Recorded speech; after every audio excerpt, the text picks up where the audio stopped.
Has the whole world gone leverless? Well, today's video is all about unboxing the Razer Kitsune in all of its premium glory. Stay tuned.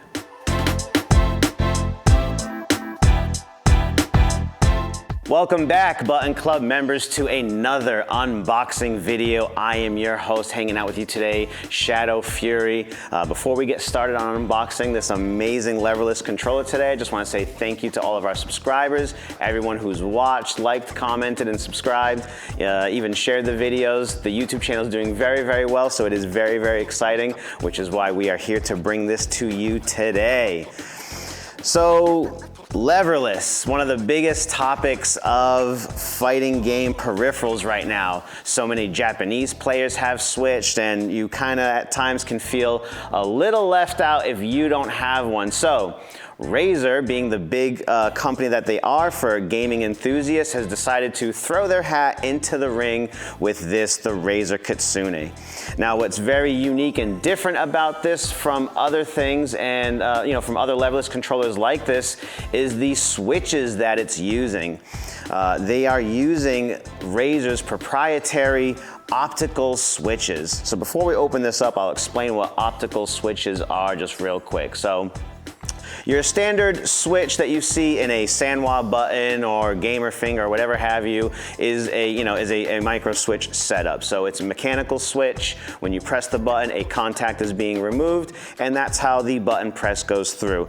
Optical switches is using the breaking of light, basically. So when you press the button, it's going to break the light path, and that's what's going to send your button input to the console or to the PC for you to hopefully to get that high-speed actuation that we've been looking for.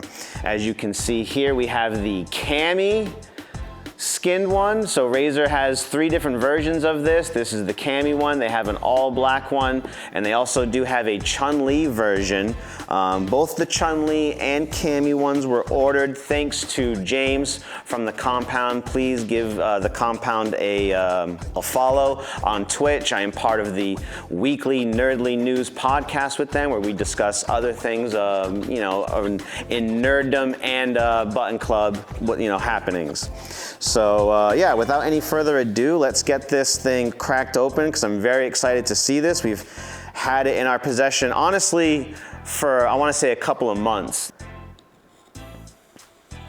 Yeah? You want to see that there, camera? Let me help you out here. Booyah. And away it is. So the first thing with holding this in your hands is it's heavier than I would have imagined being. This is on the smaller side for controllers, not as small as the snack box, but whoa. You ready for this? Check this out. Oh, baby. Looking good. I like Cammy as a character. I just don't know if I like the colorway on this just yet. I haven't warmed up to it yet. So, it's like a small laptop, I would say. And I'm surprised at the matte finish that this has here. I kind of expect it to be a little more on the glossy side. All right, so first thing I'm gonna notice is these buttons look a lot bigger than what I feel like I'm used to. I feel like these are, I don't know, maybe like 30 millimeters without the rim, so they feel a little bit larger. Maybe this is like a 35 or something. It's only slightly bigger. First thing to know is the sound of playing on it. Interesting. Has a good sound to it, honestly. And a pretty decent feel. You know, this is very, very thin. This is gonna fit in almost any bag that you can imagine, with probably everything else that you're gonna be bringing with you. Which, like when you're traveling, and I usually play on arcade stick, your peripheral is just as big and bulky, if not more so, than the console you're dragging around with you to play it on. So let's peel off this backing here. You ready for this? Oh yeah, unleash the beautiful, large, textured, non-slip grip. Let me show that to you guys there. Kitsune, let's actually do it this way so you can really see the back. There we go. Looks good. It's basically the entire surface. The first thing you should know about this leverless controller from Razer is that this is for PlayStation 5 and PC only. A lot of the other controllers that we've covered in the past would work both on PlayStation 4, 5, and PC, which is usually what you see when trying to bridge the gap of consoles. But Razer has decided, probably from a financial standpoint, to nix the PlayStation 4 accessibility to it. And you can see right here through this little switch, we have PC and PlayStation 5. We also have a lock switch here, and then all of your standard other function buttons. PlayStation button here to sign in, L3, R3. We have the touchpad over here so we can reset into training mode.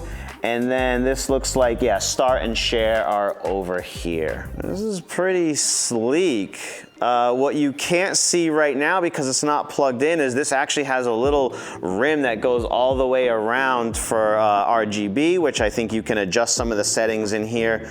I'm not exactly sure how to do that yet because we just opened it, but that's something that we can cover in a final review video. So one of the other standout features of this leverless controller, it's not just the officially licensed Street Fighter 6 look. It's not just the optical micro switches on the inside.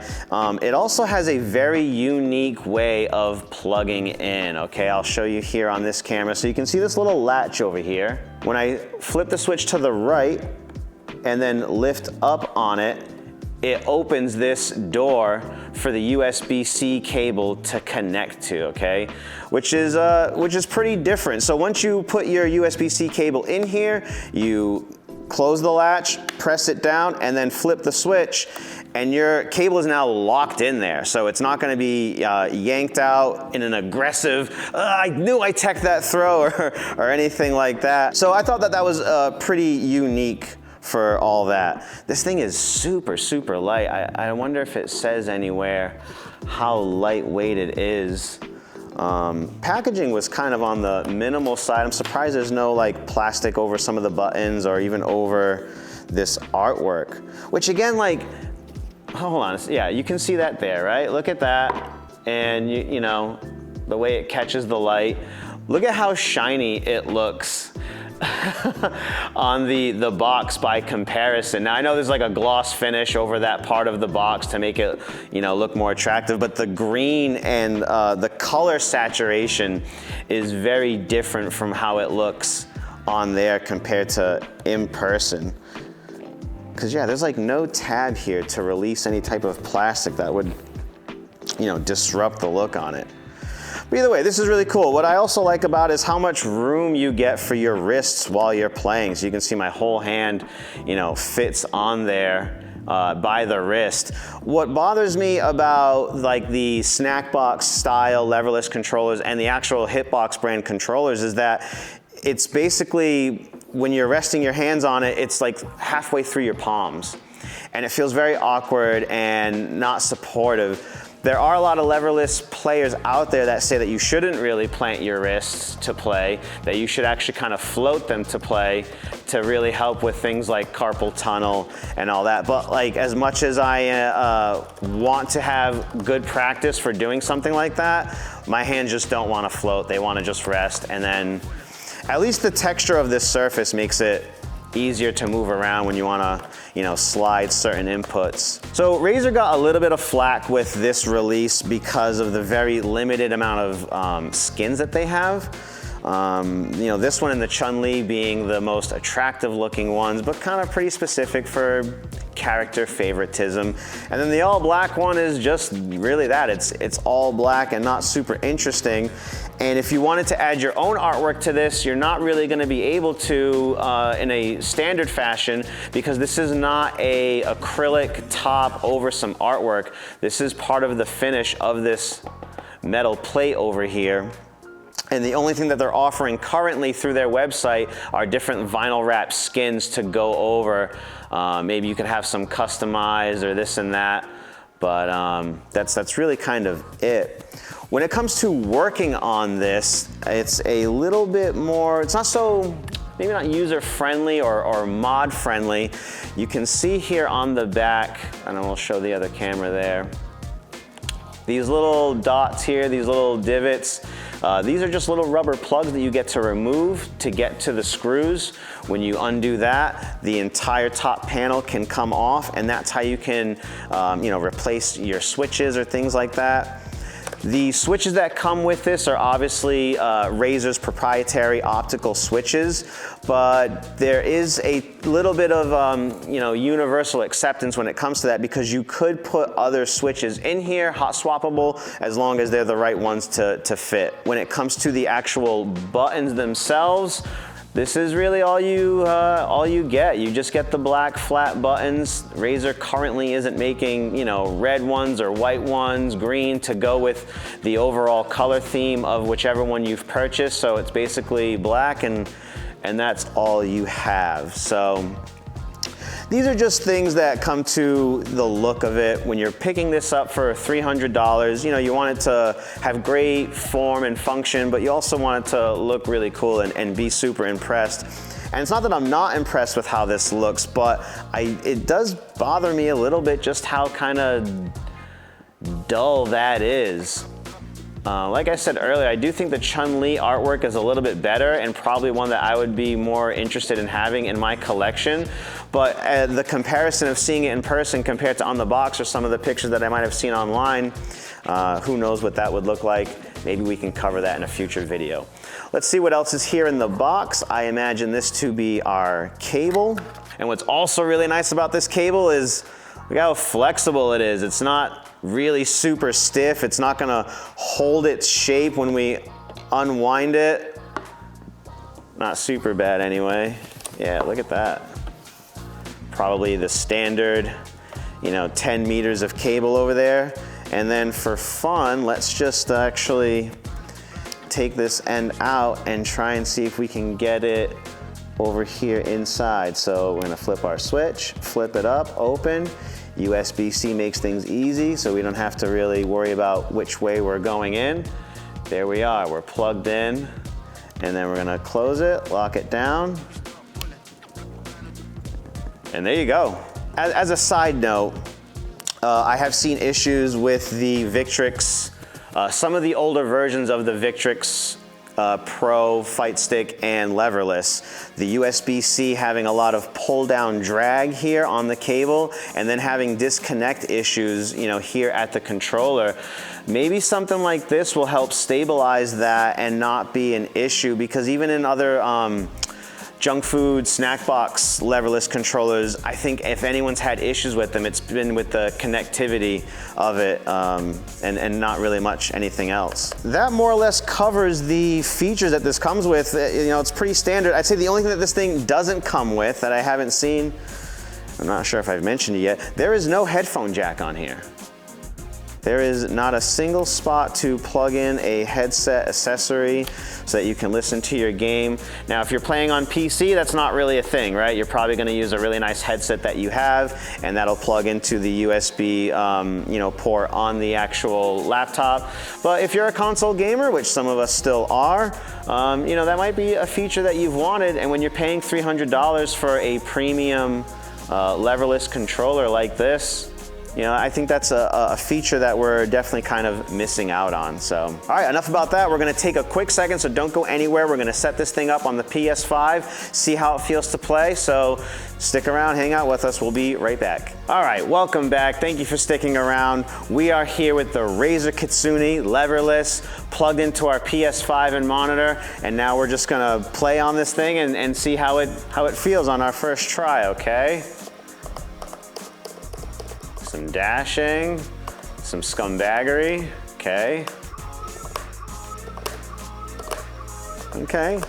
What should be said first off is that because this is a Street Fighter 6 licensed product through Capcom, it already has the Capcom Pro Tour SOCD cleaning regulations installed on here. So when you hold down and press up, you restand rather than jumping, okay? So that was a big thing that hit the Leverless community before this game came out.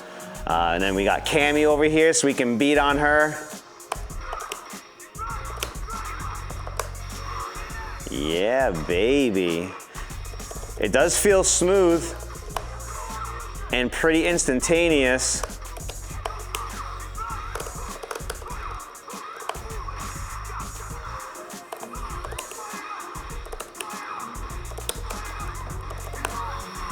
Very nice, very nice. It's quiet too. It's shaped like a laptop. It sounds like I'm typing on a laptop as we're playing this. It's really, really cool.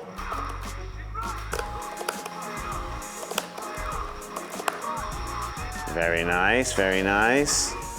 Yeah, I think in comparison to some of the other small leverless controllers like the Snackbox Micro from Junk Food Arcades, I really like how much bigger these buttons are. I didn't think I would really like that at first. I like the way the switches feel.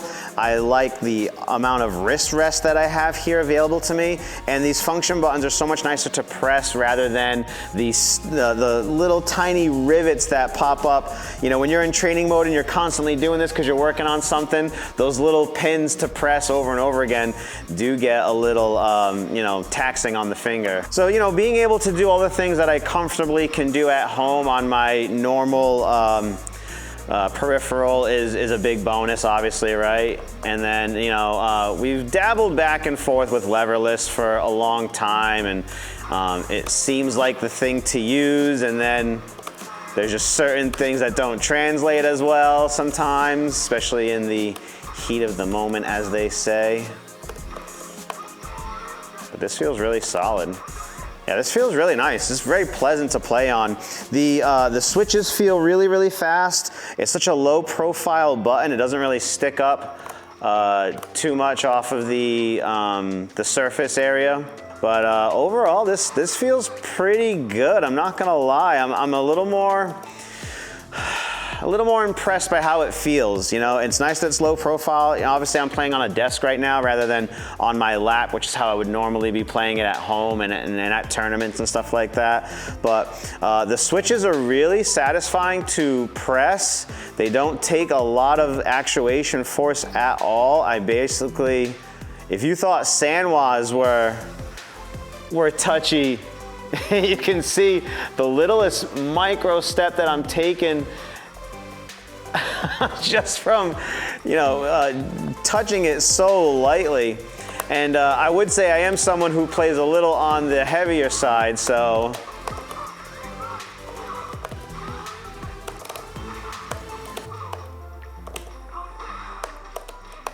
Yeah, this feels pretty good, man. I like it. Obviously, we'll spend more time with it at home and at tournaments. I plan on bringing this, you know, around with me just to try out more and encourage other people who participate in our tournaments to try it out for themselves to see it. But as of right now, you know, minus a couple of little things here and there that I think it's, you know, missing or doesn't hit the mark, it feels really, really good and really, really comfortable. So please stay tuned for a review video of this, maybe in the next month or so on the YouTube channel. But until then, there's plenty of other content on the channel for you to check out. Please go and watch some of our weekly tournaments. We just started a new podcast called the Safe Sets Podcast with myself and Ricky Icebeam. So episode 1 is already up and we will be hopefully doing those weekly. So please check that out. Show us some love. Thank you so much for all the love that you've shown us so far. Like, comment, subscribe, and share. And don't forget, keep pressing those buttons. I'll catch you guys on the next video. Take care.